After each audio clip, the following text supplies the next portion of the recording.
Hello बच्चों, कैसे हैं। सबसे पहले आप लोग को बहुत बहुत बधाई हो, कंग्रेचुलेसन। आप लोग 10th क्लास पास करके आए, अच्छे नंबरों से पास करके आए और 11th क्लास का आप तैयारी करने के लिए अब लग गए हैं। तो 11th क्लास में हम लोग आज पढ़ेंगे इसमें फिजिक्स। तो फिजिक्स में हम लोग क्या क्या पढ़ेंगे, तो हम लोग को पढ़ना है 11th और 12th क्लास, जिसमें हम लोग फिजिक्स के बारे में पढ़ेंगे, बहुत सारे नियमों के बारे में पढ़ेंगे। आप जो 9th 10th में पढ़ें वो बहुत ही कम था, लेकिन अब 11th 12th में जो पढ़ना है बहुत ही ज़्यादा है, बहुत ही लंबा सिलेबस है। तो अभी से हम लोग स्टडी शुरू कर देते हैं। तो इसमें जो हम लोग का पहला चैप्टर है, इस चैप्टर का नाम है भौतिक जगत। तो भौतिक जगत में हम लोग पढ़ेंगे क्या। कुछ बच्चे क्या करते हैं कि ये चैप्टर ही छोड़ करके आगे निकल जाते हैं और सीधे आ जाते हैं यूनिट एंड डायमेंशन पर। तो ऐसा नहीं करना है आप लोगों को, नहीं, भौतिक जगत भी पढ़ना है, क्योंकि इस चैप्टर को पढ़ने से हमको पूरा 11th और 12th का जो सिलेबस है उसका ओवरव्यू मिल जाता है कि कौन कौन सा चैप्टर पढ़ना है, क्या क्या पढ़ना है, हमको जानकारी मिल जाता है, जिससे पढ़ने में हमको बहुत ही सहूलियत मिलता है। तो इस चैप्टर को पूरा, ये कहानी ही चैप्टर है, केवल आप लोगों को सुनना है, ध्यान से सुनिएगा इस चैप्टर में। तो सबसे पहले यहाँ पे लिखते हैं चैप्टर का नाम। तो चैप्टर का नाम क्या है, तो चैप्टर का नाम है भौतिक जगत। भौतिक जगत, फिजिकल वर्ल्ड, फिजिकल वर्ल्ड जिसमें हम लोग निवास करते हैं।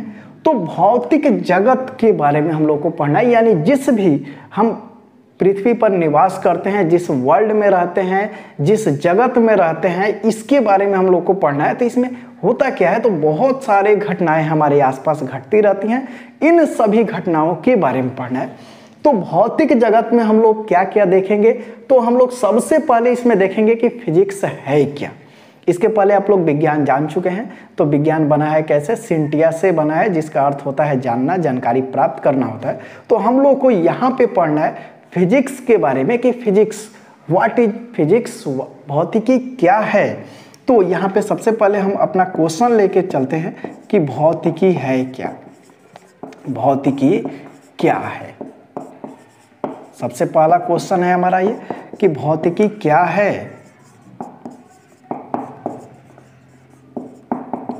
भौतिकी क्या है, तो भौतिकी में सबसे पहले हम ये जानते हैं कि भौतिकी है क्या। ये तो भौतिकी आया कहाँ से, भौतिकी आया कहाँ से, ये भौतिकी का जन्म कहाँ से हुआ, नहीं पैदा कैसे हुआ, ये इसके बारे में जानते हैं। तो भौतिकी जो शब्द है इसको हम लोग इंग्लिश में बोलते हैं फिजिक्स। क्या बोलते हैं, फिजिक्स, इसको बोलते हैं हम लोग फिजिक्स। और फिजिक्स आया कहाँ से, तो फिजिक्स आया है, एक ग्रीक शब्द है, ग्रीक शब्द है फ्यूसिस, फ्यूसिस।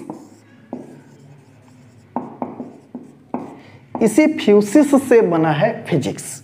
ये जो फ्यूसिस शब्द है, ग्रीक का फ्यूसिस शब्द है, इसी से बना है फिजिक्स। और फिजिक्स का मतलब होता है भौतिकी।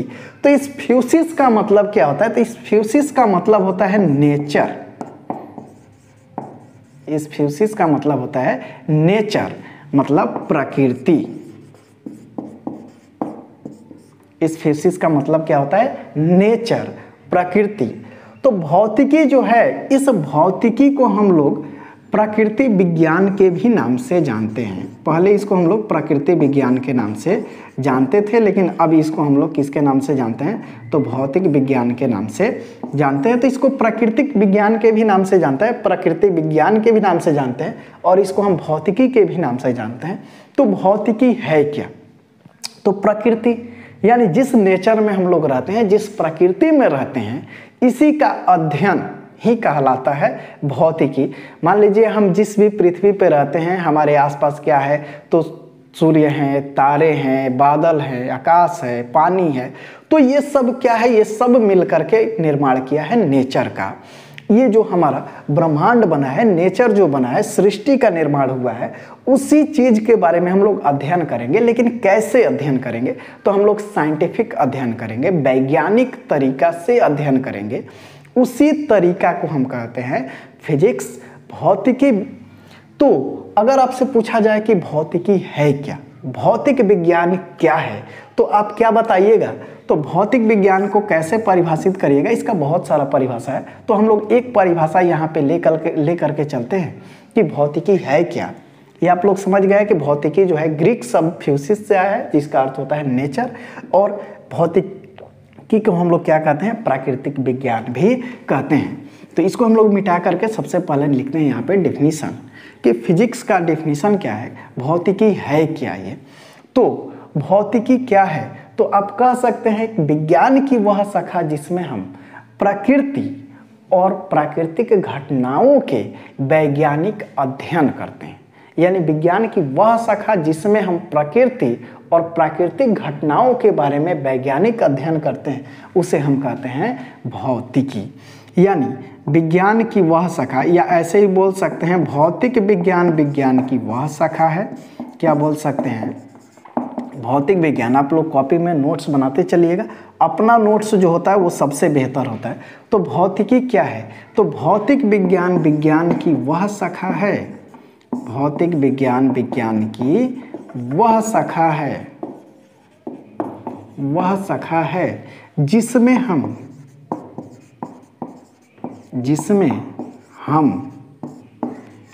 प्रकृति तथा प्राकृतिक घटनाओं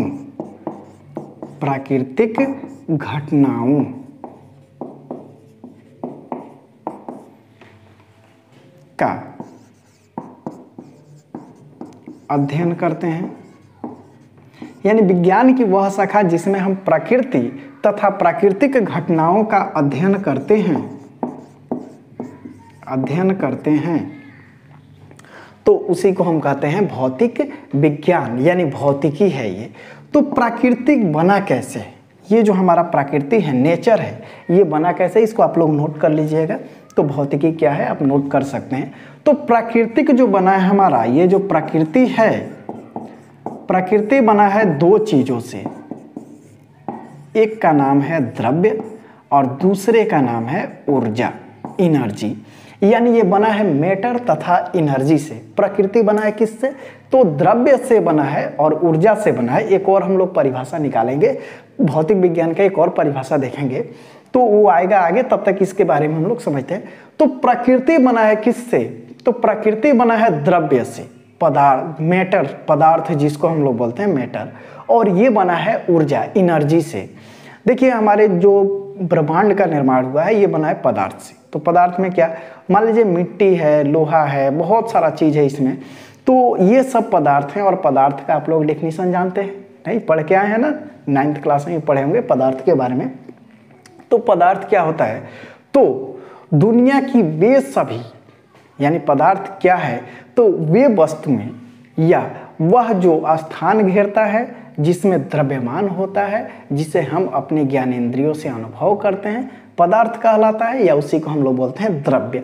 तो द्रव्य और ऊर्जा के बारे में भी थोड़ा सा हम लोग देख लेते हैं कि द्रव्य क्या है और ऊर्जा क्या है।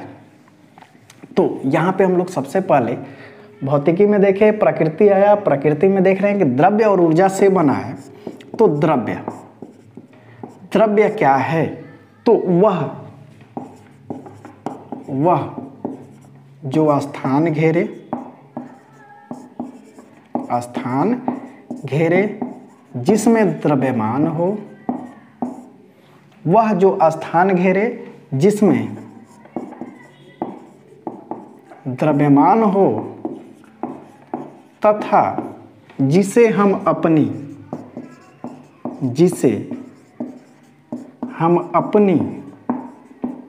ज्ञान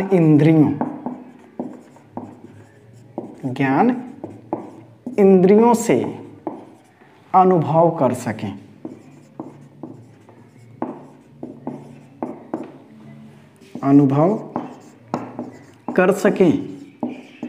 क्या कहलाता है, द्रव्य कहलाता है। जैसे बताइए, जैसे में क्या क्या हो सकता है, जैसे लोहा, नहीं, मिट्टी, पत्थर, आप भी तो हो सकते हैं, आप भी, जीव जंतु जितने हैं सब ये क्या हैं, तो द्रव्य हैं। तो इसे आप समझ सकते हैं। अब तो द्रव्य वह जो स्थान घेरे जिसमें द्रव्यमान हो और जिसे हम अपनी ज्ञान इंद्रियों से अनुभव कर सकते हैं, उसे हम कहते हैं द्रव्य। तो आप द्रव्य भी समझ गए। हमको निकालना है यहाँ पे भौतिक विज्ञान का एक और परिभाषा। हम क्या करें, उसी के लिए मेहनत कर रहे हैं। तो द्रव्य आप समझ गए। तो द्रव्य है जिसे हम अनुभव कर सकते हैं, जिसमें द्रव्यमान होता है। तो ये सब है द्रव्य, हवा, पानी, ये सब क्या है, ये सब है द्रव्य। अब ऊर्जा, तो ऊर्जा किसे कहते हैं, तो कार्य करने की क्षमता को हम कहते हैं ऊर्जा। तो यहाँ पे हम लोग ऊर्जा के बारे में भी थोड़ा सा देख लेते हैं। तो ऊर्जा है क्या, एनर्जी क्या है, तो कार्य करने की क्षमता को ऊर्जा कहते हैं। कार्य करने की क्षमता को, कार्य करने की क्षमता को, कार्य करने की क्षमता को ऊर्जा कहा जाता है। नहीं, कुछ लोग सोए सोए रहते हैं, बोलते हैं कि एनर्जी ही नहीं है शरीर में। क्यों? क्योंकि उनके अंदर कार्य करने की क्षमता नहीं है। तो कार्य करने की क्षमता को हम क्या कहते हैं, ऊर्जा कहते हैं। अब इस दोनों में क्या रिलेशन है, तो द्रव्य और ऊर्जा से बना है हमारा नेचर, प्रकृति बना है। द्रव्य और ऊर्जा से बना है हमारा नेचर। और पहले, बहुत पहले तक हम लोग जानते थे ये द्रव्य अलग चीज है, ऊर्जा अलग चीज है। लेकिन बाद में एक वैज्ञानिक आए और वो क्या किए, इन दोनों के बीच संबंध निकाले। वो बोले, जिसको हम लोग आगे चल करके फिजिक्स में पढ़ेंगे भी, नियम भी पढ़ेंगे। तो ये नियम अगर नहीं जानते हैं तो कोई दिक्कत है नहीं आपको, हम लोग आगे चल करके पढ़ेंगे। जो आइंस्टीन एक नियम दिए थे, द्रव्य और ऊर्जा के बीच एक संबंध निकाले। सबसे पहले लोग बोलते थे द्रव्य अलग चीज है, ऊर्जा अलग है, यानी द्रव्य को अलग मानकर चलते थे और ऊर्जा को अलग मानकर चलते थे।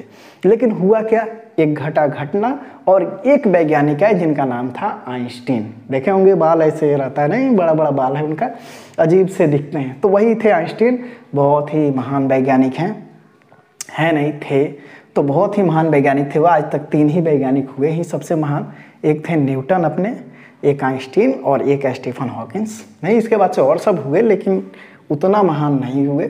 तो ये है हमारा द्रव्य और ये है ऊर्जा। तो वो क्या किए, वो बोले कि द्रव्य और ऊर्जा अलग अलग राशि नहीं है। द्रव्य और ऊर्जा अलग अलग राशि नहीं है, दोनों एक दूसरे के क्या हैं, तो दोनों एक दूसरे के समतुल्य है। यानी अगर हम द्रव्य को नष्ट करेंगे तो वह ऊर्जा में परिवर्तित होगा और ऊर्जा को नष्ट करेंगे तो वह द्रव्य में परिवर्तित होगा। यानी दोनों के बीच वो रिलेशन निकाल दिए, आपसी संबंध निकाल दिए। तो यहाँ पे फिजिक्स का एक और परिभाषा आ गया और उस परिभाषा में कहा गया कि द्रव्य यानी द्रव्यमान और ऊर्जा के आपसी संबंध और परिवर्तन के अध्ययन को भौतिक विज्ञान कहा जाता है। कि द्रव्यमान और ऊर्जा के आपसी क्रियाओं और रूपांतरण, यानी जो रूपांतरण होता है उनका, उसी के अध्ययन को भौतिक विज्ञान कहा जाता है। तो एक जो फिजिक्स का एक नया परिभाषा आया, तो नया परिभाषा क्या है देखते हैं। नहीं, नया ही तो करना है, आगे चल के देखेंगे। फिजिक्स बहुत मज़ा आने वाला इसमें। तो अभी तो शुरू हो रहा है, ये फिजिक्स का भी डिफिनीशन हम लोग लिख रहे हैं। तो एक और नया जो परिभाषा है, एक और नया परिभाषा आया फिजिक्स का, भौतिक विज्ञान का। तो इसमें क्या कहा गया, तो भौतिकी का जो आया परिभाषा, इसमें कहा गया कि विज्ञान की वह शाखा जिसमें हम पदार्थ यानी जो द्रव्यमान है उसके और ऊर्जा के आपसी क्रियाओं और रूपांतरण के बारे में अध्ययन करते हैं, उसे हम कहते हैं भौतिक विज्ञान। देखे होंगे भौतिक विज्ञान में बहुत सारा ऊर्जा का रूपांतरण होते रहता है। जैसे हम क्या किए, लकड़ी जलाए, उष्मा निकला। तो भौतिक विज्ञान में क्या है, तो यहाँ पे बोल सकते हैं नया परिभाषा जो आया है, तो बोल सकते हैं विज्ञान की वह शाखा। कॉपी लेके बैठे हैं ना, हाँ कॉपी लेके ही बैठिएगा। विज्ञान की वह शाखा जिसमें हम क्या करते हैं, तो विज्ञान की वह शाखा जिसमें हम द्रव्य मतलब पदार्थ, या इसी को बोलते हैं हम लोग द्रव्यमान भी बोल सकते हैं। द्रव्य तथा ऊर्जा, द्रव्य तथा ऊर्जा के क्रियाओं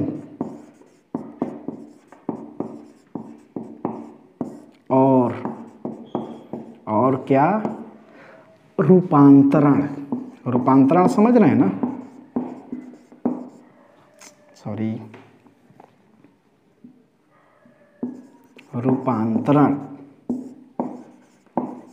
यानी विज्ञान की वह शाखा जिसमें हम पदार्थ तथा ऊर्जा की क्रियाओं, पदार्थ और ऊर्जा के बीच में जो क्रिया होता है उसके और रूपांतरण के बारे में अध्ययन करते हैं। बारे में विज्ञान की वह शाखा जिसमें हम पदार्थ तथा ऊर्जा की क्रियाओं के आपसी रूपांतरण के बारे में अध्ययन करते हैं, अध्ययन करते हैं, भौतिक विज्ञान कहलाता है। क्या कहलाता है? भौतिक विज्ञान कहलाता है।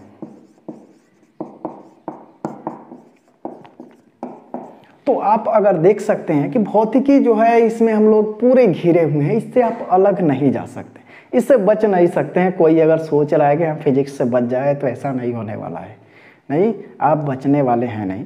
तो फिजिक्स में क्या, क्यों नहीं बचने वाले हैं? क्योंकि ये बादल का बनना, बारिश का होना, फल का गिरना, साइकिल का चलना, मोड़ पे झुकना, ये सब फिजिक्स है। आप कहीं भी फिजिक्स से नहीं बच सकते हैं। अगर आपसे कोई पूछे कि भौतिकी क्या है, तो अगर ये परिभाषा नहीं भी याद है आपको तो कोई दिक्कत नहीं है, आप बोल सकते हैं पेड़ से फल का गिरना भौतिकी है, बादल का बनना, बारिश का होना, दिन रात का होना, चंद्र ग्रहण, सूर्य ग्रहण का लगना, ये सब क्या है? तो ये सब भौतिक विज्ञान है।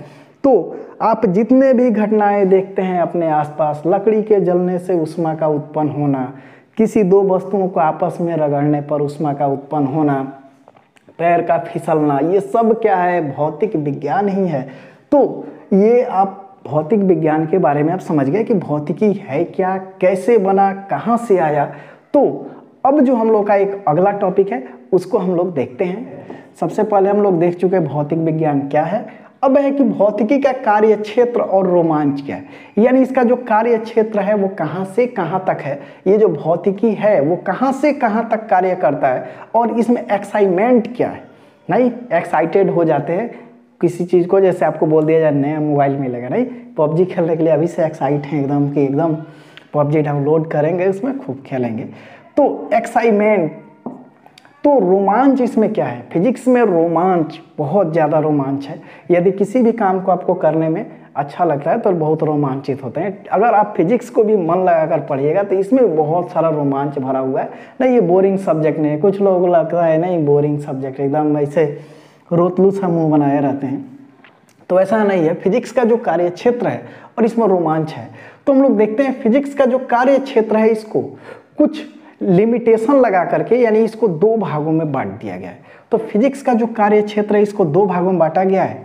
एक बांटा गया हमारा कौन सा था? एक बांटा गया स्थूल, जिसको हम बोलते हैं मैक्रोस्कोपिक,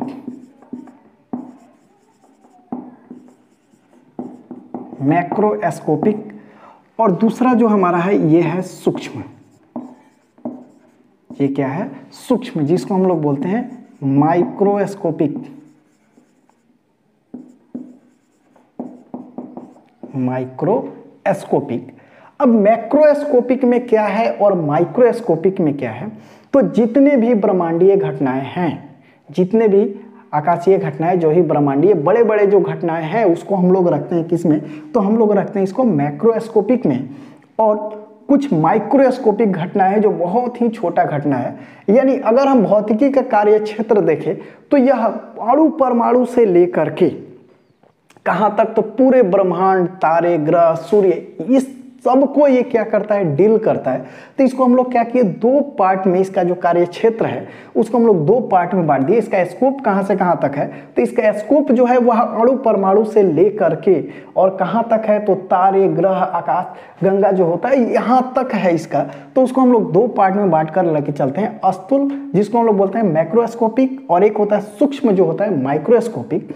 अब यहीं से हमारा सिलेबस अब शुरू होगा, इसी में हमको पता चलेगा कि क्या क्या हम लोग को पढ़ना है। तो हम लोग का जो यहाँ पे है मैक्रोस्कोपिक, इसमें क्या क्या देखना है तो इसके बारे में हम लोग देखते हैं। यहाँ पे इसको थोड़ा यहाँ पे लिख लिया जाए, नहीं ये होता है, एक होता है स्थूल है और एक हमारा जो है ये है हमारा कौन सा, तो ये है सूक्ष्म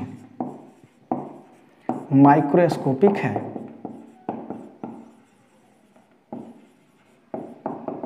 माइक्रोस्कोपिक है।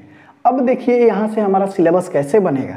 तो स्थूल में हम लोग क्या करते हैं, तो स्थूल यानी जो इसका कार्य क्षेत्र है वो स्थूल, और एक बांट दिए हम लोग सूक्ष्म में।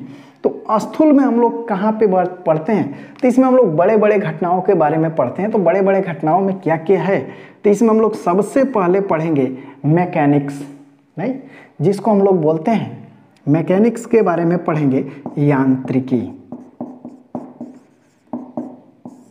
इसके बाद से हम लोग यांत्रिकी में क्या क्या देखेंगे, तो यहीं से हमारा सिलेबस बन रहा है। देखिए कौन कहाँ पढ़ना है ये अभी आपको पता चल जाएगा।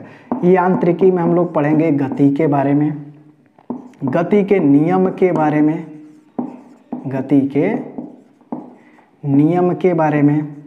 इसके बाद से हम लोग पढ़ेंगे इसी में कार्य ऊर्जा शक्ति, कार्य ऊर्जा शक्ति। उसके बाद से इसी में हम लोग पढ़ेंगे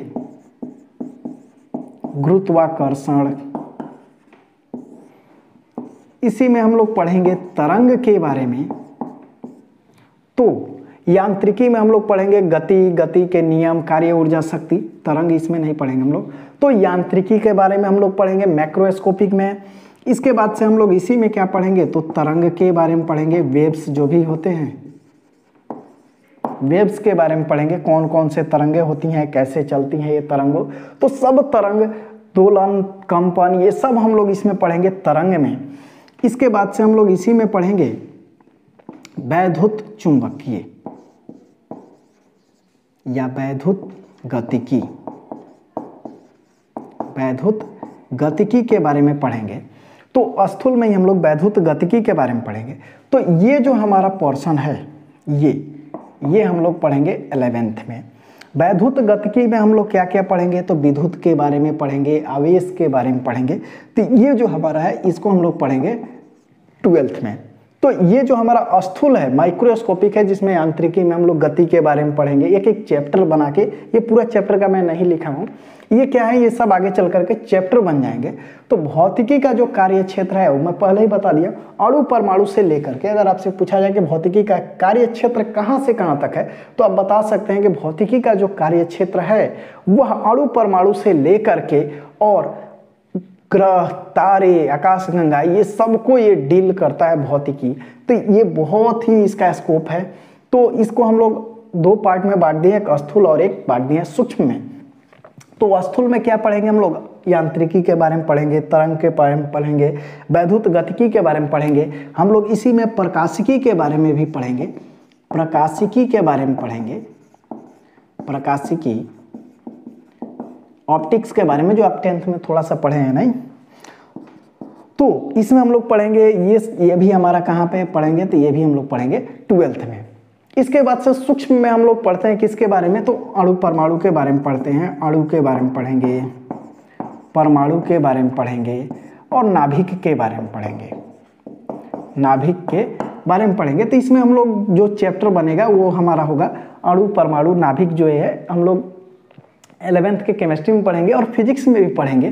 तो अणु परमाणु और नाभिक के बारे में पढ़ेंगे। इसके बाद से हमारा सेमीकंडक्टर, सेमीकंडक्टर अर्धचालक एक चैप्टर होगा, अर्धचालक। ये हमारा कहाँ पे होगा, तो ये हमारा होगा 12th के फिजिक्स में। तो ये हमारा हुआ पूरा ये टॉपिक। तो 11th में हम लोग ये सारा चीज़ पढ़ेंगे और 12th में ये सूक्ष्म माइक्रोस्कोपिक के बारे में हम लोग 12th में अध्ययन करेंगे। और इसी में ही जो मैक्रोस्कोपिक है, जो स्थूल है, इसके बारे में हम लोग कुछ 12th में पढ़ेंगे और कुछ 11th में पढ़ेंगे। तो ये भौतिकी का कार्य क्षेत्र है। तो अगर आपसे कोई पूछे कि भौतिकी का कार्य क्षेत्र और इसमें रोमांच क्या है, तो कार्य क्षेत्र तो आप समझ गए। तो भौतिकी का जो कार्य क्षेत्र है वह अणु परमाणु से लेकर के और बड़े बड़े ग्रह, तारे, आकाशगंगा, ये सबको डील करता है भौतिक विज्ञान। यानी भौतिकी का जो कार्य क्षेत्र है बहुत ही लंबा है। तो इसको हम लोग क्या किए, 2 पार्ट में बांट दिए हैं। यानी भौतिकी के कार्य क्षेत्र को बताने के लिए हम 2 भागों में इसका वर्गीकरण कर दिए हैं, स्थूल और एक कर दिए हैं माइक्रोस्कोपिक, सूक्ष्म। अब स्थूल में कौन कौन से घटनाओं और नियमों के बारे में पढ़ेंगे, तो स्थूल में हम यांत्रिकी के बारे में पढ़ेंगे, तरंग के बारे में, वैद्युत गतिकी के बारे में, प्रकाशिकी के बारे में पढ़ेंगे। तो ये सब हमारा क्या करेगा, मैक्रोस्कोपिक जो है ये हमको डील करेगा। तो यांत्रिकी में हम गति के नियम, कार्य ऊर्जा, शक्ति, गुरुत्वाकर्षण, तो ये सब हम लोग पढ़ेंगे इसमें मैकेनिक्स में, यांत्रिकी में। तरंग के बारे में पढ़ेंगे, ये भी हम लोग पढ़ेंगे 11th में ही। वैद्युत गतिकी और प्रकाशिकी पढ़ेंगे हम लोग 12th में, जो एक पार्ट 1 होगा 12th क्लास का, जो पहला फिजिक्स होगा पार्ट 1, जिसमें हम लोग वैद्युत गतिकी के बारे में पढ़ेंगे पार्ट 1 में। और पार्ट 2 में पढ़ेंगे हम लोग प्रकाशिकी के बारे में, और माइक्रोस्कोपिक जो है अणु, परमाणु, नाभिक और अर्धचालक के बारे में हम लोग पार्ट 2 में पढ़ेंगे। तो ये हमारा है भौतिकी का कार्य क्षेत्र। अब इसमें रोमांच कहाँ है? नहीं, आप तो बोल रहे हैं बोर हो गए एकदम। तो रोमांच कहाँ इसमें फिजिक्स में? तो देखिए, कोई भी चीज़ अगर हम सोच रहे हैं, देख रहे हैं अणु परमाणु से लेकर के और ये बड़े बड़े तारे, ग्रह, आकाशगंगा तक को डील करता है। यानी ये पूरा फिजिक्स रोमांच से भरा हुआ है। आप कहीं भी सोचिए, रोमांच तब आएगा जब इसको आप सब्जेक्ट नहीं, खेल लेकर चलें। नहीं, जैसे PUBG खेलते हैं तो उसमें कितना कठिनाई होता है, नहीं, गन लो, लोड करो, सब बहुत ही, नहीं। तो उसी तरह से अगर आप फिजिक्स में पूरा ध्यान लगा देंगे, यानी आँख और कान और आँख दोनों यदि खुला होगा, तब आपको फिजिक्स में रोमांच आने वाला है। तो ये हम लोग बहुत सारे चीज़ों के बारे में ये डील करता है। तो भौतिकी का कार्य क्षेत्र और रोमांच क्या है? तो भौतिकी में रोमांच क्या है? तो बहुत सारे घटनाएं हैं। जैसे रोमांच, अभी मैं आपको बता रहा हूँ रोमांच कैसे आएगा। तो इसमें कार्य क्षेत्र ये हो गया। अब हमको क्या करता है, प्रिडिक्ट करता है ये। हम भौतिकी का यदि अच्छा से अध्ययन करें, इसके नियमों का अध्ययन करें, तो हम भविष्य बता सकते हैं। अब बोलिएगा भविष्य कैसे बताएंगे? तो किसी ना किसी चीज़ का तो हम भविष्य बता ही सकते हैं। मान लीजिए कोई गेंद हम फेंक रहे हैं, उसका अगर स्पीड मालूम हो तो हम ये बता सकते हैं कि कितना समय के बाद से वो कहाँ रहेगा। नहीं, जैसे ये मैं क्या कर रहा हूँ, इस मार्कर को मैं छोड़ूंगा तो आप भविष्य बता सकते हैं इसका क्या होगा, ये नीचे गिरेगा। मैं पूछ रहा हूँ क्यों गिरेगा, आप बोलेंगे गुरुत्वाकर्षण के कारण गिरेगा। तो ये हम फिजिक्स के कारण ही ये बता सकते हैं कि इसका भविष्य क्या है। यदि ये गिर रहा है तो मैं पूछूंगा कि 5 सेकंड बाद यदि इसको गिराया जाए कहीं कुछ किसी ऊंचाई से, तो 5 सेकंड के बाद ये कितने नीचे तक गिरेगा। तो आप, यदि आपको फॉर्मूला मालूम है तो आप क्या करेंगे, गति के कुछ फॉर्मूला जैसे आप पढ़े हैं 9th क्लास में, v = u + at, s = u2 + ½ at², ये सब फॉर्मूला लगा करके आप तुरंत बता सकते हैं कि 5 सेकंड के बाद वो कहाँ होगा। तो ये रोमांच है। नहीं, आप बैठे बैठे कॉपी पे ही निकाल दिया, वैसे थोड़े जाके गिराए छत पे और देखे घड़ी में 5 सेकंड हुआ, अच्छा यहाँ तक गिरेगा, ऐसा नहीं है। तो इसमें क्या है, रोमांच से भरा हुआ है फिजिक्स। तो आज जो हम लोग टीवी देख रहे हैं, नहीं, बहुत पहले नहीं था। जब टीवी आया शुरू में लोग कितना रोमांचित हुए। नहीं, हम यहाँ पे बैठ करके दूर दूर तक देख सकते हैं। आज मोबाइल में आप बैठे हुए हैं, 2-4 दोस्त हैं, एक साथ बैठ के गेम खेल रहे हैं। पहले ऐसा संभव था? नहीं। आज क्या है, ऑनलाइन जुड़ जाते हैं, एकदम गेम खेल रहे हैं, ऐसा लगता ही नहीं है कि आप दूर दूर हैं। तो ये सब क्या करता है, रोमांच लाता है इसमें। तो ये पूरा फिजिक्स जो है हमारा रोमांच से भरा हुआ है। तो ये सब फिजिक्स का ही देन है। तो अगर आपसे पूछा जाए भौतिकी के कार्य क्षेत्र और रोमांच, तो आप ये समझ सकते हैं। कार्य क्षेत्र समझ गए, अणु परमाणु से लेकर के और तारे, ग्रह, आकाशगंगा तक ये डील करता है। और इसमें रोमांच कहाँ है, तो ये बोरिंग है नहीं। ये कैसा है, तो बहुत ही रोमांचक है। तो अगर आपको पूछा जाए रोमांच इसमें कहाँ है, तो आप बोल सकते हैं कि हम बहुत सारे फिजिक्स के नियमों के आधार पे हम क्या कर सकते हैं, भविष्य बता सकते हैं। किस चीज़ का भविष्य? तो कोई भी घटना है उस घटना का। जैसे आज आप मोबाइल में देख लेते हैं बारिश होने वाला है कि नहीं, तो कैसे संभव हुआ? तो ये फिजिक्स के कारण संभव। तो लोग रोमांचित होते हैं नहीं। जैसे गांव में कोई अनपढ़ आदमी है, आप देख रहे हैं मोबाइल और बोल देंगे कल बारिश होगा। यदि कल बारिश हो जाएगा, वो बोलेगा सही बोल रहा था ये। तो कैसे आपको पता चला? तो फिजिक्स के नियम के आधार पे बहुत सारे क्या किए गए हैं, सेटेलाइट लगाए गए हैं जो मौसम का जानकारी रखता है, कब क्या हो सकता है, इन सब घटनाओं को कैलकुलेट करके वो बताता है। और आप एक मोबाइल में सॉफ्टवेयर से उसको तुरंत क्या करते हैं, नेट से, इंटरनेट से जुड़े हुए और पता कर लेते हैं। यानी फिजिक्स जो है वो रोमांच से भरा हुआ है। यदि सोचिए कि आने वाले समय में यदि ऐसा गेम बने, नहीं मूवी में देखते हैं केवल, यदि ऐसा गेम बने जिसमें आप ऐसा लगे कि आप उसमें हैं नहीं, और आप गन लेकर चल रहे हैं, पबजी खेल रहे हैं, उस तरह का गेम है, कितना रोमांचक होगा नहीं, बहुत मज़ा आ जाए एकदम। तो ये फिजिक्स जो है रोमांच से भरा हुआ है। तो ये हमारा टॉपिक था, जो भौतिकी का कार्य क्षेत्र और रोमांच है वो क्या है। तो इसका कार्य क्षेत्र तो आप देख लिए, स्थूल और सूक्ष्म यानी माइक्रोस्कोपिक से लेकर के यह मैक्रोस्कोपिक तक, यानी छोटे छोटे अणु परमाणु से लेकर के ये बड़े बड़े तारे, ग्रह, आकाशगंगाओं तक को डील करता है। यानी इसका जो क्षेत्र है वो बहुत ही बड़ा है, बहुत ही विस्तृत है, और फिजिक्स से तो कोई बच नहीं सकता है। पहले ही आप देख चुके फिजिक्स का जब परिभाषा देख रहे थे, तो ये बहुत ही रोमांचक है, बहुत ही मजा आने वाला है। तो ये हमारा हुआ कि भौतिकी का कार्य क्षेत्र और रोमांच। अब देखते हैं अगला टॉपिक हमारा।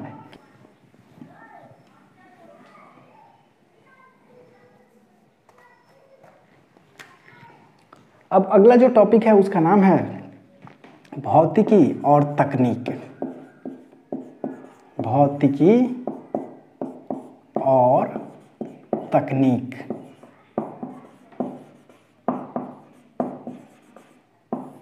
यानी फिजिक्स और टेक्नोलॉजी के बीच, फिजिक्स एंड टेक्नोलॉजी।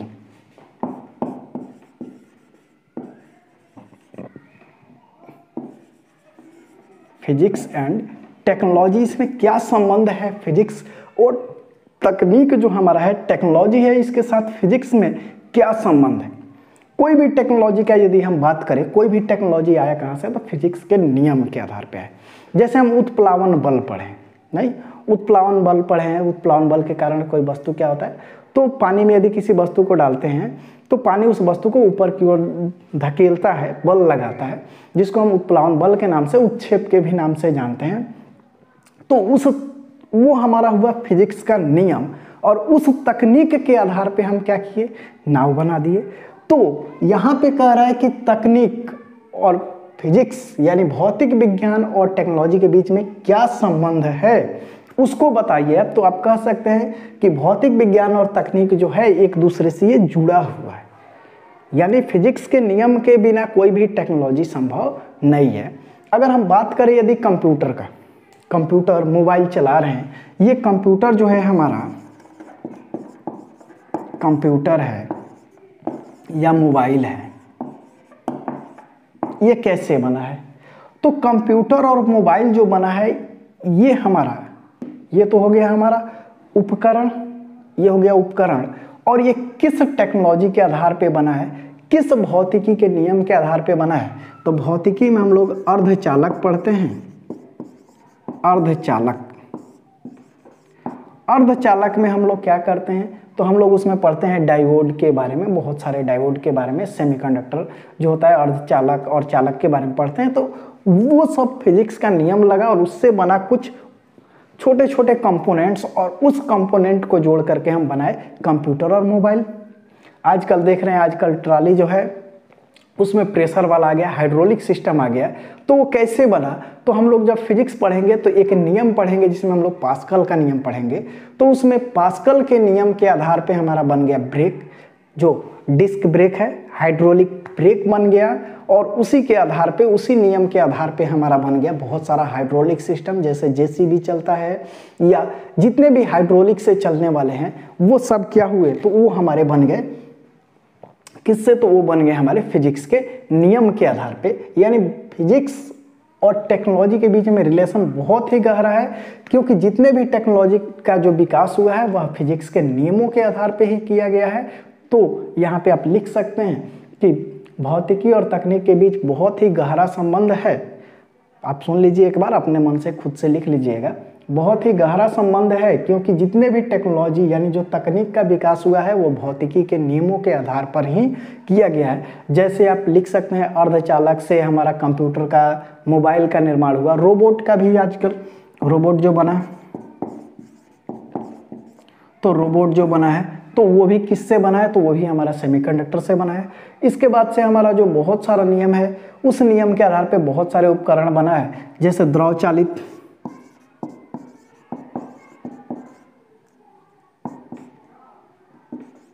द्रव चालित से हमारा जो फ्लूइड मैकेनिक्स से इससे क्या बना है, तो इससे वायुयान बन गया है, वायुयान बनाए हम लोग। तो फ्लूइड मैकेनिक्स के आधार पे हम लोग क्या कर दिए, वायुयान का निर्माण कर दिए। इसी में हम पास्कल के नियम के आधार पे क्या किया, हाइड्रोलिक सिस्टम का निर्माण कर दिए। यानी जो फिजिक्स के नियम हैं उसी नियम के आधार पे, इसीलिए हम नियम पढ़ते हैं। तो हम लोग अगर विद्युत चुंबकीय प्रेरण पढ़ें, आप लोग 10th अभी पढ़ के आए हैं, तो विद्युत चुंबकीय प्रेरण पढ़िए, चैप्टर पढ़े और उस चैप्टर से क्या बना, उस फिजिक्स के बहुत सारे नियम है और उस नियम से हम लोग बनाए डायनेमो, नहीं मोटर और डायनेमो पढ़े हैं। तो फिजिक्स के उसमें छोटे छोटे नियम को जोड़ करके हम क्या किए, एक उपकरण बना दिए, एक टेक्नोलॉजी डेवलप कर दिए, जिसमें मोटर का हम लोग निर्माण कर दिए। तो वो सब किससे संभव हुआ, तो भौतिक विज्ञान के नियमों से ही संभव हुआ है। तो फिजिक्स और टेक्नोलॉजी के बीच में बहुत ही गहरा रिलेशन है, आप ये समझ चुके हैं। अब हम लोग आगे देखते हैं एक और।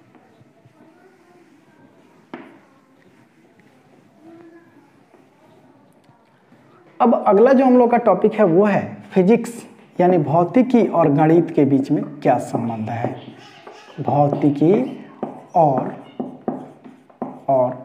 गणित के बीच में जो संबंध है उसके बारे में बताइए। गणित के बीच संबंध, भौतिकी और गणित के बीच क्या संबंध है, के बीच संबंध।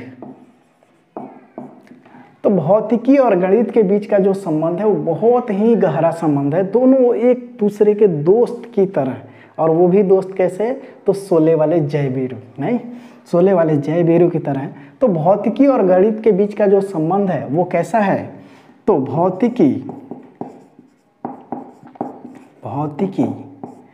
और गणित के बीच जो मैथ है उसके बीच क्या संबंध है, तो भौतिकी और गणित के बीच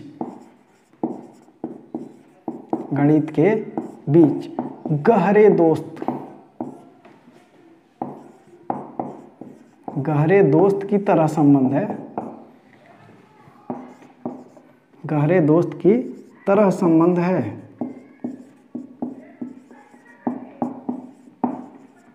दोनों साथ साथ चलते हैं, दोनों क्या होता है, दोनों साथ साथ चलता है, दोनों साथ साथ चलते हैं। भौतिकी क्या करता है, तो भौतिकी प्राकृतिक के नियमों को, यानी प्राकृतिक में जितने भी घटनाएं हैं उसको नियमबद्ध करता है। तो मैथ उसके तह तक जा करके और उसका व्याख्या करता है। यानी भौतिकी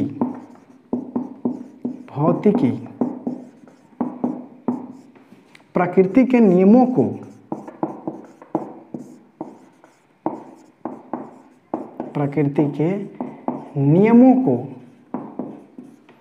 भौतिकी क्या करता है, तो भौतिकी प्रकृति के नियमों को एक्सप्लेन करता है, यानी उसका व्याख्या करता है।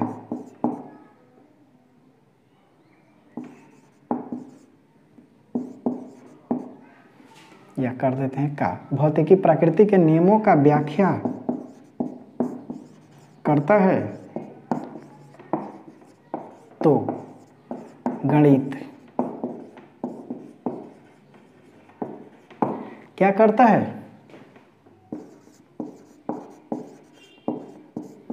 उसके तह तक जाकर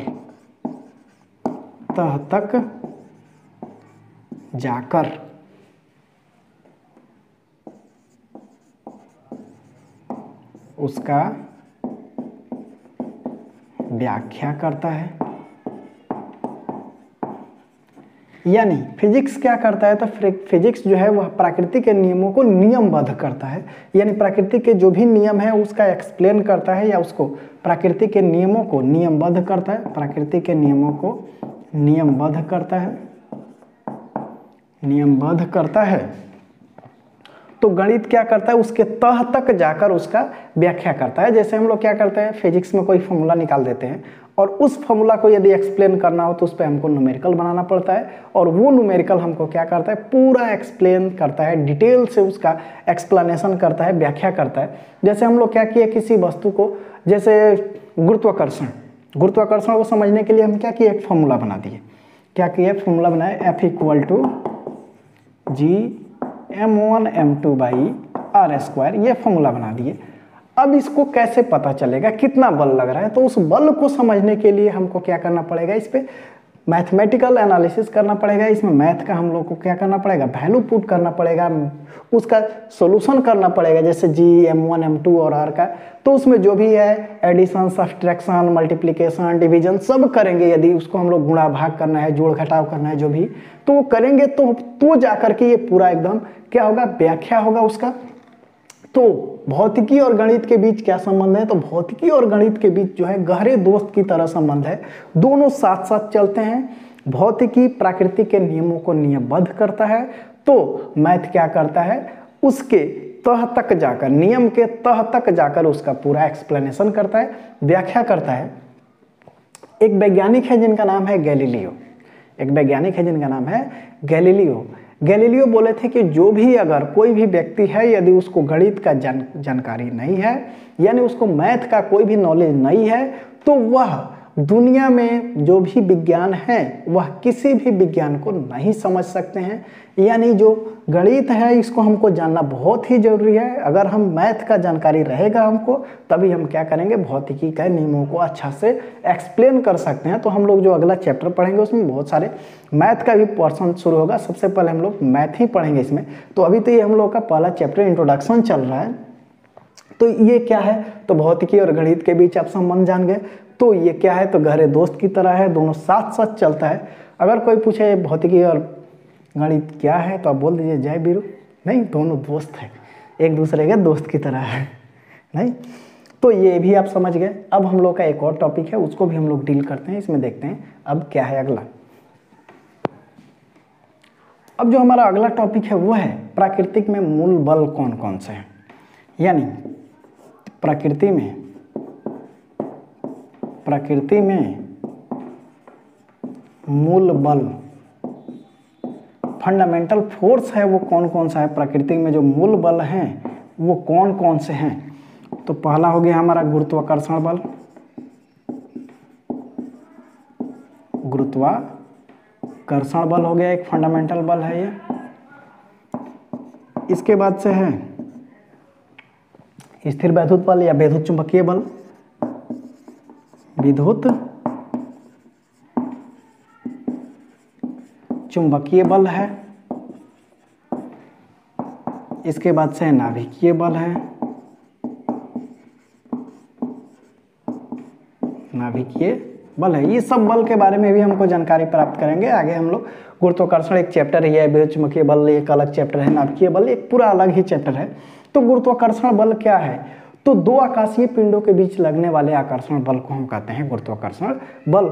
आप इतना समझ जाइए कि अभी प्रकृति के मूल बल कौन कौन से, तो गुरुत्वाकर्षण है, विद्युत चुंबकीय बल है और नाभिकीय बल है। तो गुरुत्वाकर्षण बल हम एक चैप्टर ही अलग पढ़ेंगे जिसका नाम होगा गुरुत्वाकर्षण। विद्युत चुंबकीय बल ये जो है हमारा, ये है long range force, long range का है।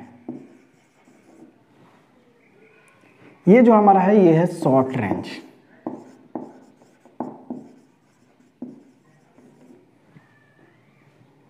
लॉन्ग रेंज ये हमारा है शॉर्ट रेंज, और ये भी हमारा जो है वो है शॉर्ट रेंज का फोर्स है। लॉन्ग रेंज का मतलब क्या, दूर दूर के वस्तुओं के बीच ये बल लगता है।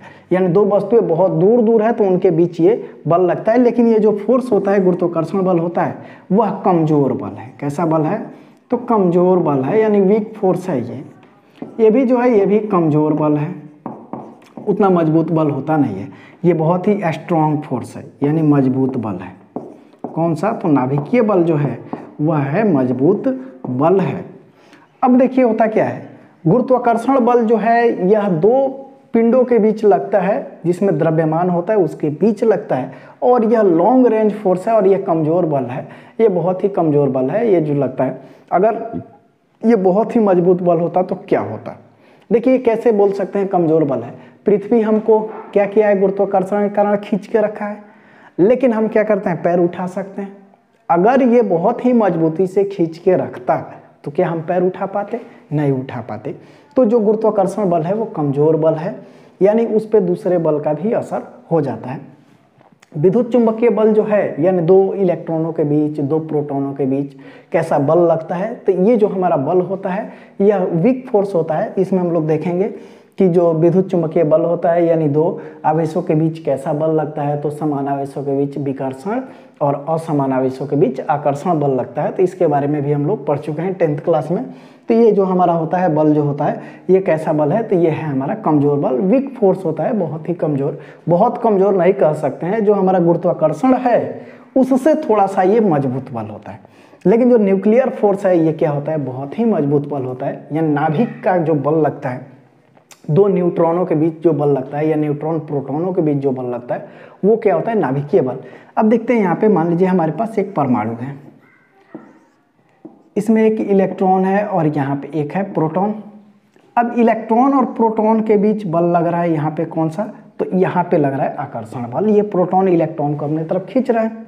अब देखिए यहाँ पे भी एक प्रोटॉन है, इस प्रोटॉन और प्रोटॉन के बीच कौन सा बल लग रहा है, विकर्षण बल। ये दूर जाना चाहता है, लेकिन ये आपस में बंधे कैसे हैं, तो नाभिक में होते हैं न्यूट्रॉन और प्रोटॉन, और न्यूट्रॉन और प्रोटॉन के बीच एक बल लगता है जिसको हम बोलते हैं कौन सा बल, नाभिकीय बल। तो प्रोटॉन के बीच जो बल लगता है वह है हमारा कौन सा, विद्युत चुंबकीय बल। तो विद्युत चुंबकीय बल कमजोर बल है। ये दोनों प्रोटॉन चाहता है कि एक दूसरे को क्या करे, ये विकर्षित करके दूर दूर चला जाए, लेकिन फिर भी नाभिक के अंदर ये प्रोटॉन कैसे बंधा हुआ है, तो न्यूट्रॉन और प्रोटॉन के बीच जो आकर्षण बल कौन सा, तो नाभिकीय बल लगता है। ये बहुत ही मजबूत बल है और ये क्या करता है, इस कमजोर बल को खत्म कर देता है, यानी ये ज़्यादा मजबूत है। मान लीजिए कोई एक रूम में 5 लोग हैं और 5 लोग में से क्या हैं, तो 2 चाहते हैं कि सबको पकड़ के रखें, और जो 3 है उसके बीच विकर्षण हो रहा है, वो चाहते हैं कि वहाँ से क्या हो, बाहर निकल जाए। अब यदि जो पकड़ के रखने वाला है यदि मजबूत होगा तो क्या बाहर भेजने वाला उसको भेज सकता है, नहीं भेज सकता है। तो उसी तरह से ये जो नाभिकीय बल है न्यूट्रॉन और प्रोटॉन के बीच का, ये बल बहुत ही मजबूत होता है, जबकि प्रोटॉन और प्रोटॉन के बीच जो बल लगता है विकर्षण बल, ये कमजोर बल होता है। इसीलिए न्यूट्रॉन क्या करता है, प्रोटॉन को आपस में खींच के बांधे रखता है। इसीलिए जो हमारा नाभिक है ये कैसा होता है, अस्थाई होता है, अस्थाई। अगर आपसे यहाँ पे कोई क्वेश्चन पूछ दे, मान लीजिए कोई क्वेश्चन पूछ देता है कि हम जानते हैं 2 आवेशों के बीच विकर्षण बल लगता है समान, तो नाभिक में तो प्रोटॉन है, तो उन प्रोटॉनों के बीच विकर्षण बल लगता है, तो वो दूर क्यों नहीं जाता है कि एक जगह बंधा हुआ है। तो आप बोल सकते हैं, एक्सप्लेन कर सकते हैं कि जो 2 प्रोटॉनों के बीच जो बल लगता है वह क्या होता है, वह विद्युत चुंबकीय बल है, जो कि नाभिकीय बल से कमजोर बल है। जबकि न्यूट्रॉन और प्रोटॉन के बीच जो बल लगता है वह एक मजबूत बल है, जो क्या करता है, न्यूट्रॉन और प्रोटॉन को आपस में बांधे रखता है। प्रोटॉन दूर जाना चाहता है, लेकिन उससे मजबूत है न्यूट्रॉन और प्रोटॉन के बीच का बल। इसलिए जो नाभिक होता है वो कैसा होता है, अस्थाई होता है। तो ये हमारे यहाँ प्राकृतिक में कुछ बल, इसके बारे में भी हम लोग जान गए। अब देखते हैं भौतिकी के कुछ नियम, जो बेसिक नियम है वो कौन कौन से हैं, इसको भी हम लोग देख ही लेते हैं। अब पूरा ये चैप्टर है हमारा, एक छोटा सा चैप्टर था जो केवल कहानी है, नहीं समझ में तो आ ही रहा होगा। तो अब जो है हमारा कुछ नियम है। अब देखिए भौतिकी में क्या है कि बहुत सारे नियम बने हुए हैं। भौतिकी में कोई भी चीज़ को यदि हमको एक्सप्लेन करना हो तो उसके लिए नियम बना, और उस नियम को हम कहते हैं भौतिक राशि। और वे राशियाँ कैसी होती है, तो वे राशियाँ होती हैं संरक्षित। तो उन राशियों के संरक्षण के आधार पे कुछ नियम बनाए गए हैं, जिसमें हम लोग को कौन कौन से नियम पढ़ना है, तो हम लोग को पढ़ना है ऊर्जा संरक्षण सिद्धांत। ऊर्जा संरक्षण सिद्धांत। तो ऊर्जा संरक्षण सिद्धांत क्या है, आप केवल लिख लीजिएगा कि भौतिकी में जो नियम है वो कौन कौन से हैं, यानी भौतिकी के नियम। आप नोट्स तो बना ही रहे होंगे। भौतिकी के नियम कौन कौन से हैं, क्योंकि सभी नियम के बारे में हमको आगे पढ़ना है। ऊर्जा संरक्षण सिद्धांत है। तो ऊर्जा संरक्षण सिद्धांत क्या है? तो ऊर्जा को न तो हम उत्पन्न कर सकते हैं और न ही नष्ट कर सकते हैं। ऊर्जा क्या होता है? संरक्षित रहता है, जिसे हम ऊर्जा संरक्षण सिद्धांत कहते हैं। अब है हमारा एक और है संरक्षण सिद्धांत, जिसको हम बोलते हैं संवेग संरक्षण सिद्धांत। ये भी हम लोग आगे चैप्टर में देखेंगे। तो संवेग संरक्षण सिद्धांत, संवेग संरक्षण सिद्धांत अब क्या है? इसके बाद से हमारा एक और है, और वो हमारा कौन सा है? तो वो है हमारा, एक हो गया ऊर्जा संरक्षण सिद्धांत, एक हो गया हमारा संवेग संरक्षण सिद्धांत, और एक है हमारा द्रव्यमान संरक्षण सिद्धांत। द्रव्यमान संरक्षण सिद्धांत, इसको भी हम लोग पढ़ेंगे, द्रव्यमान संरक्षण सिद्धांत को भी पढ़ेंगे। और एक और हमारा है, वो है आवेश संरक्षण सिद्धांत। आवेश संरक्षण सिद्धांत। अब देखिए हमारा जो नियम है, ऊर्जा संरक्षण सिद्धांत, ऊर्जा को न तो उत्पन्न कर सकते हैं और न ही नष्ट कर सकते हैं, ऊर्जा संरक्षण सिद्धांत। संवेग संरक्षण सिद्धांत क्या है? तो कोई वस्तु यदि गतिशील हो तो उसका संवेग हमेशा नियत रहता है, यानी उसके गतिज ऊर्जा और स्थितिज ऊर्जा का योग हमेशा नियत रहता है। तो वो हमारा हो गया संवेग संरक्षण सिद्धांत। द्रव्यमान को न तो उत्पन्न किया जा सकता है और न ही नष्ट किया जा सकता है, जिसे हम द्रव्यमान संरक्षण सिद्धांत कहते हैं। और किसी भी निकाय पर आइसोलेटेड सिस्टम जो होता है, यानी कोई सिस्टम है जिस पे चार्ज है, तो वो चार्ज भी क्या होता है? संरक्षित होता है। तो इसको भी हम लोग पढ़ेंगे 12th क्लास में चलकर कि आवेश संरक्षण सिद्धांत क्या है। इसीलिए मैं नियम अभी नहीं लिखवा रहा हूँ, क्योंकि हम लोग को आगे पढ़ना ही है। तो अभी से प्रेशर क्यों देना? नहीं, प्रेशर तो मिलेगा ही धीरे धीरे। तो ये हमारा हो गया। तो भौतिकी का कुछ नियम है, जिसमें ऊर्जा संरक्षण सिद्धांत, संवेग संरक्षण सिद्धांत, द्रव्यमान संरक्षण सिद्धांत और आवेश संरक्षण सिद्धांत के बारे में हम लोग पढ़ेंगे। तो आज इतना ही रहने देते हैं। फिर हम लोग कल, यानी अब अगले वीडियो में हम लोग शुरू से जो चैप्टर है उसको हम लोग देखेंगे। ये था हमारा इंट्रोडक्शन, उम्मीद है समझ में आया होगा। तो इंट्रोडक्शन के बाद से हम लोग जो पहला चैप्टर है वो है मेजरमेंट। तो मेजरमेंट से हम लोग शुरू करेंगे और अच्छा से पढ़ेंगे। तो आप ये इसको नोट्स बना लीजिएगा वीडियो को देख करके। इसमें जो मेन केवल पॉइंट है उसको लिख करके एक नोट्स बना लीजिएगा। तो बस आज इतना ही रहने देते हैं। फिर मिलेंगे एक नए वीडियो में, नए टॉपिक और एक नए चैप्टर के साथ हम लोग मिलेंगे। तब तक के लिए धन्यवाद।